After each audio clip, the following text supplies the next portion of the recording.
ওমানের রেকর্ড বৃষ্টিপাত থেকে সৃষ্ট ভয়াবহ বন্যার পর চলছে পুনর্বাসন প্রক্রিয়া। তবে এর মাঝে ফের খারাপ সংবাদ দিল আবহাওয়া অফিস। দেশটিতে এই সপ্তাহে ফের বৃষ্টিপাত হতে পারে বলে ধারণা করা হচ্ছে। শুক্রবার ওমানি মেটিওরোলজির এক বিজ্ঞপ্তিতে বলা হয়, আগামী মঙ্গলবার থেকে ওমানের উত্তর দিক থেকে আকাশ মেঘলা হতে শুরু করবে। সেই সঙ্গে হালকা থেকে মাঝারি বৃষ্টিপাতের সম্ভাবনা রয়েছে, যা কিছু কিছু এলাকায় তীব্র হতে পারে বলেও বিজ্ঞপ্তিতে জানানো হয়। আবহাওয়া অফিস বলছে, বৃহস্পতিবার পর্যন্ত এই অবস্থা স্থায়ী হতে পারে। এ সময় বাতাস হালকা থেকে মাঝারি হয়ে উত্তর পূর্ব থেকে দক্ষিণ পূর্ব দিকে প্রবাহিত হবে। একই সাথে বজ্রবৃষ্টির সম্ভাবনা রয়েছে। এর আগে গেল সপ্তাহের রোববার থেকে ভয়াবহ বৃষ্টির কবলে পড়ে ওমান। এতে বিভিন্ন অঞ্চলে বন্যা দেখা দেয়।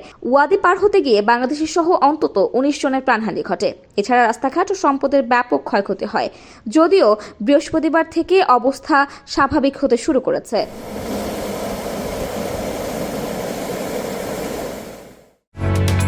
ওমানের সেরা রেট দিচ্ছে বাংলাদেশি প্রতিষ্ঠান গালফ এক্সচেঞ্জ।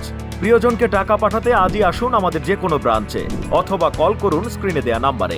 গালফ এক্সচেঞ্জ, বাংলাদেশিদের প্রিয় এক্সচেঞ্জ।